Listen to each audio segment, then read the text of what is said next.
스위치를 딱 켜는 순간 도시 전체가 환하게 밝혀지잖아요? 이 엄청난 전기는 대체 어디서 오는 걸까요? 자, 지금부터 그 가장 기본적인 원리에서부터 거대한 발전소의 비밀까지 속 시원하게 한번 파헤쳐 보겠습니다. 우리가 매일 정말 당연하게 쓰는 이 전기, 사실은 아주 간단하고 신기한 과학 원리 하나에서 출발하거든요. 지금부터 그 비밀의 문을 함께 열어보겠습니다. 모든 전기의 시작은요, 바로 이 전자기학이라는 어떻게 보면 마법 같은 원리 하나에서 비롯됩니다. 어떤 원리인지 한번 볼까요? 자, 그 핵심 원리가 바로 전자기 유도라는 현상인데요. 이게 뭐냐면 아주 간단하게 말해서 자석의 힘으로 전기를 만들어내는 거라고 생각하시면 돼요. 바로 이 원리 덕분에 우리가 움직임을 전기로 바꿀 수 있는 거죠. 원리는 진짜 놀라울 정도로 간단해요.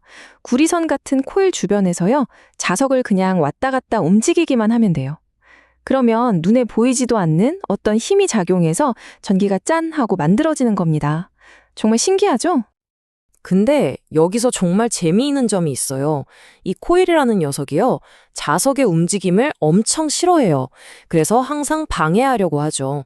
자석이 다가오면 오지 마 하고 밀어내고요. 멀어지면 어딜 가 하고 막 끌어당기는 거예요. 바로 이 끝없는 밀당 과정에서 전류의 방향이 계속해서 바뀌게 되고, 이게 바로 우리가 집에서 쓰는 교류 전기가 되는 겁니다. 자, 그럼 이 작은 불꽃 같은 전기를 어떻게 하면 도시 전체를 환하게 밝힐 만큼 거대한 에너지로 만들 수 있을까요? 그 비밀을 지금부터 알려드릴게요. 그렇죠. 방금 본 그 정도의 작은 전류로는 어림도 없겠죠. 이 전기를 훨씬 더 강력하게 만드는 아주 간단한 방법 3가지가 있습니다. 첫 번째는 당연하게도 더 강력한 자석을 쓰는 겁니다.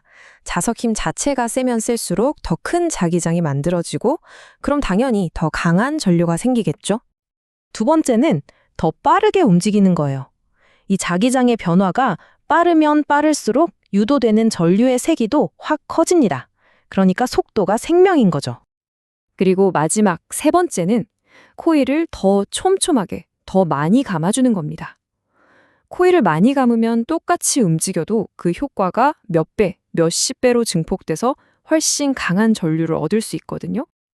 자, 방금 말씀드린 이 3가지 원리를 그야말로 극한까지 끌어올려서 만든 기계가 바로 발전기입니다. 거대한 자석과 엄청나게 감은 코일을 이용해서 움직임을 전기 에너지로 바꾸는, 말 그대로 발전소의 심장이라고 할 수 있죠.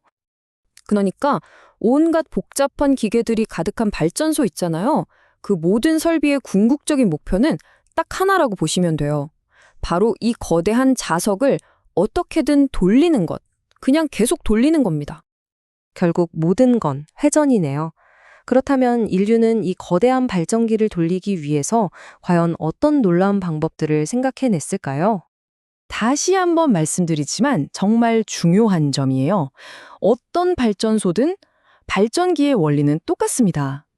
유일한 차이점은 무엇을 이용해서 그 발전기에 연결된 터빈이라는 날개를 돌리느냐, 바로 그 에너지원에 있는 겁니다. 우리가 쓰는 전기는 크게 3가지 방법으로 만들어져요. 첫째, 화석연료를 불을 활활 태우는 화력발전. 둘째, 원자라는 작은 세계를 쪼개서 엄청난 에너지를 얻는 원자력 발전. 그리고 셋째, 거대한 댐에서 물을 떨어뜨리는 수력 발전. 보세요. 방법은 다 다르죠? 하지만 목표는 딱 하나, 바로 터빈을 돌리는 겁니다. 화력 발전이랑 원자력 발전은 사실상 쌍둥이라고 볼 수 있어요. 경로가 똑같거든요. 일단 연료를 태우든 핵분열을 시키든 해서 엄청난 열을 만들어요. 그 열로 물을 펄펄 끓여서 아주 강력한 수증기를 만들고요.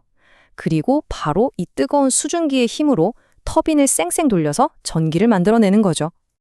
반면에 수력 발전은 훨씬 단순하고 직접적이에요.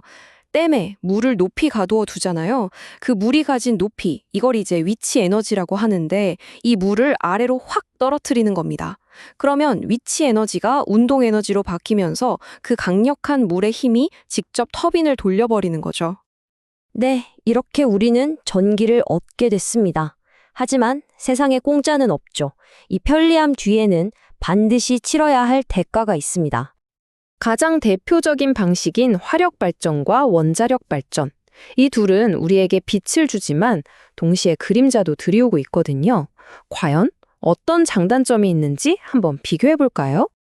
먼저 화력 발전. 장점은 일단 짓는데 돈이 비교적 적게 들고요. 우리가 전기가 많이 필요할 때 바로바로 생산량을 늘릴 수 있다는 유연함이 있어요. 하지만 치명적인 단점이 있죠.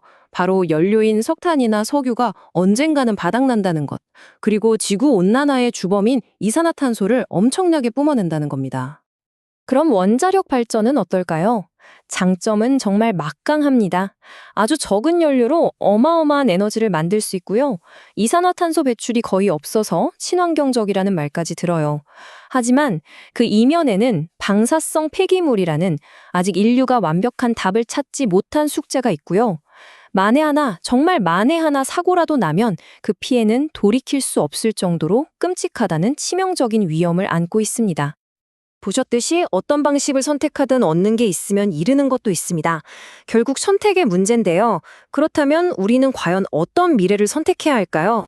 전기 없는 세상, 이제 상상할 수 없죠. 우리 삶의 모든 것을 가능하게 해줬으니까요. 하지만 바로 그 편리함 때문에 우리 지구는 지금 여러 가지 환경 문제와 위험에 직면해 있습니다. 이 편리함과 위험 사이에서 우리는 지금 아주 중요한 갈림길에 서 있는 거죠. 자, 우리는 이제 자석과 코엘이라는 아주 단순한 원리에서 출발해서 도시 전체를 움직이는 거대한 힘을 만들어내는 법을 알게 됐습니다. 과학은 우리에게 방법을 알려줬죠. 이제 진짜 중요한 질문은 우리 자신에게 남았습니다. 이 강력한 힘을 우리는 어떤 미래를 만들기 위해 사용해야 할까요?